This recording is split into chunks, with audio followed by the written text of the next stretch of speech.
শান্তিনগরে যে মোড়টা যে মোড়টায় আমি বিএনপি গণসমাবেশের গাড়ি করে আমি ওই পয়লা বৈশাখের দিন আমার খেয়াল নেই এটা কয়েক বছর আগে, তখন খুব গরম, যে দেশে জেলমেনেদের সব জায়গায় বাঁচতেছে। আমার বড় ভাই, ছোট বড় ভাই নাসির ভাই আছে, নাসির ভাই আমাকে কল দিয়েছেন, স্যার দেশে জেলমেনেদের গানটা তো করতে হবে, তুই স্টেজে আসিস। আমাকে বাবু ভাইয়া কল দিয়েছেন, আমি অনেকে কল আসতেছে আমার কাছে।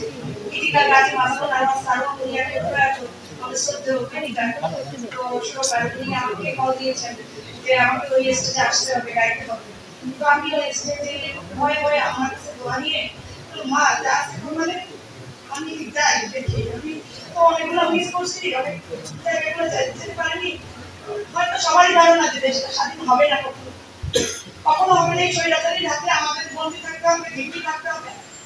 কিন্তু ওই ভেতরে কোনো আশা ছাড়া নিরাশ হয়ে মনের জোরে যে আমি তো আমার গণতন্ত্রের মা দেশনেত্রী বেগম খালেদা জিয়ার জন্য আমি তো কিছু একটা করতে পেরেছি, কিছু একটা। এই গান নিজের এখানে থাকলেও আমার মনে হয় ওনার দরবারে বলছি, উনি যদি এখানে থাকে আমার মনে হয় এই গান ওনার কাল পর্যন্ত চলে গেছে। আমার মনে হয় এই গান আমাদের দেশটা তারেক রহমানের গান পর্যন্ত চলে গেছে।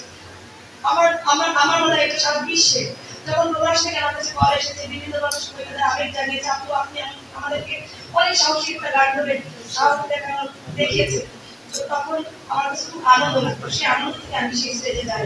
স্টেজ থেকে আসার পরও আমাকে প্রায় 8-10টা বাইক আমার পেছনে, একটা বাইক আলাদা করে আমি দ্রুত যাওয়ার জন্য, যে পয়লা বৈশাখ সেহেতু আমার গুলশানে একটা প্রোগ্রাম ছিল, আর একটা প্রোগ্রাম ছিল কোথায় যেন, আর একটা মোট 3টা প্রোগ্রাম আমি ওই করেছি। প্রথমে আমি কর্মনেটটা বিকালের দিকে করে গেলাম, সকালে করলাম গুলশানে, কর্মনেটটা করলাম বিকালে।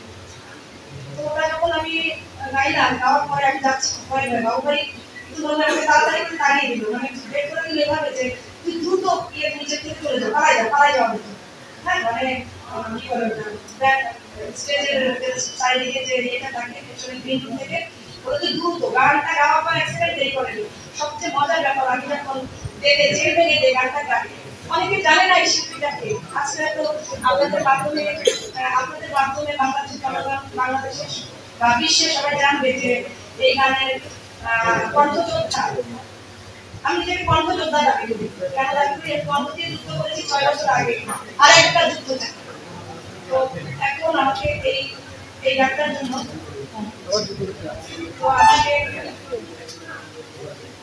আমি যখন ওখান থেকে আসতেছি, আসার পরে তখন ওই বাইকটা আমাকে আড়া করে দিয়ে ওখানে ফেলে দিয়েছে। তবে ওই পাঠাও তো ওই সময় করতে হচ্ছে, বিদ্যার সব কাজ যদি আমি হ্যান্ডেল করতে চাই, তাহলে আমাকে সময় বাঁচানোর জন্য আমি ওই সময় পাঠাতে তখন আমাকে ওই আড়া করে বাইকটা আড়া করে দিল। আমি চোখে পড়ে গেলাম, আমার হাতে এখন পর্যন্ত দাগ আছে, কাটা ছেঁড়ার দাগ। আমার এখানে প্লাস্টিক সার্জারি করা, আমার এই যে এখানে হাঁটিতে প্লাস্টিক সার্জারি করা, এই অবস্থা আমি পড়ে আছি। এখন চিঠি নিয়ে আমাকে আমার বাসায় যেতে হবে। তো আমার কথা সেখানে নয়, আমার মূল কথাটায় আসি। সেটা হচ্ছে তারপরে তো আমি যেহেতু এতদিনের একটা যোদ্ধা, আমি 6টা বছর ধরে বাসা করতেছি, আমার হাজব্যান্ডের সাথে আমার একটু পারিবারিক ভাবে একটু আমার সমস্যা ছিল, তো সেটা আমি সেই কথাটা আমি বলছি। আমি যেটা বলবো সত্যি সত্যটাই বলবো, সবকিছু